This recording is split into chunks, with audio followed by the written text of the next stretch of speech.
Hey there, and welcome. Today, we're diving into a phrase that can totally change the impact of your advice: had better. You know, it's not just some other way to say should. It's a seriously powerful tool for adding urgency and real weight to what you're saying. So let's get right into it. So think about this for a second. You want to give someone some really important advice, something they absolutely need to do. Your first instinct might be to say, you should study. But does that really capture the urgency? I mean, is should always going to be strong enough to get your point across when the stakes are high? And here you can see the difference, plain as day. On one side, you should study. Yeah, that's a nice suggestion, but then listen to this. You had better study. Wow, that feels completely different, doesn't it? It's not just a friendly tip anymore, it's a flat-out warning. You can just feel the intensity cranked way up. Right, so let's dig into that feeling. What is the real meaning behind had better? We're about to unlock what it's really all about, and you'll see how we're moving way beyond simple suggestions and into the world of serious warnings. Okay, so here's the core of it. We use had better for strong advice about something that needs to be done. But, and this is the key, what gives it all its power is the implied threat. There's this unspoken negative consequence that's going to happen if the advice isn't followed. And this example just nails it. When someone tells you, you would better study for the test, that second part, or you will fail, is always hanging in the air.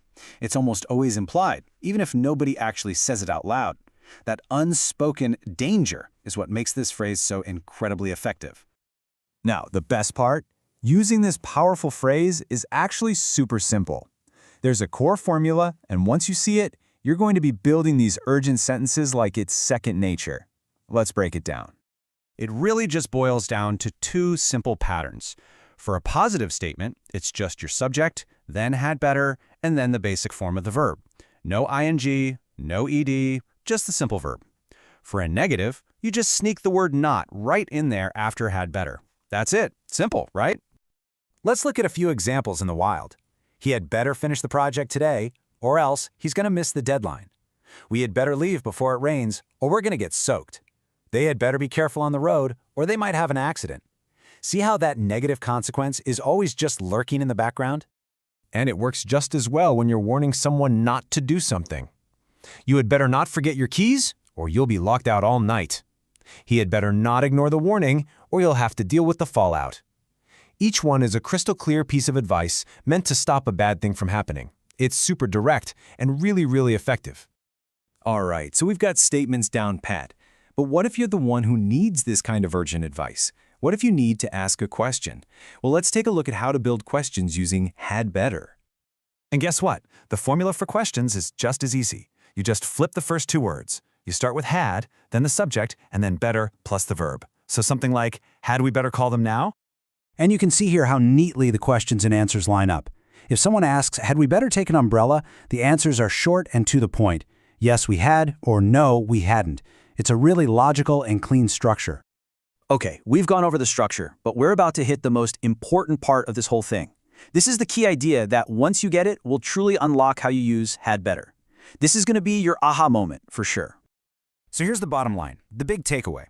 Should is for general advice, it's a suggestion. Had better is for an urgent warning in a very specific situation. And most importantly, had better always has that shadow of a negative consequence looming behind it. That's the real difference between just being helpful and being truly urgent. And here it is, the single biggest mistake people make. Seriously, if you remember one thing today, let it be this. You never, ever use the word to after had better. It's you had better go, not you had better to go. That is the golden rule. All right, enough talk. You know the best way to really get this stuff to stick is to actually do it. So it's time for a quick test drive. Let's try to complete a few sentences together and put this new skill into practice. Okay, let's start with this one. I had better blank before it's too late. You could say leave, apologize, finish my work. Anything that fits that urgent feeling. What's the first thing that pops into your head? Let's try another. You had better blank to avoid trouble. Maybe something like tell the truth or stay quiet. You can see how the phrase itself points directly at preventing a problem. Okay, last one, and it's a classic scenario. She had better blank before it starts raining. What would you say? Take an umbrella, get inside, find shelter. You can almost feel the clock ticking in that sentence, can't you? So we'll leave it with this thought. Had better isn't just a grammar point you memorize for a test. It's a real tool for communicating when things matter. So as you go about your day, think about this. Who in your life had you better give some urgent, important advice to? And now you know exactly how to say it.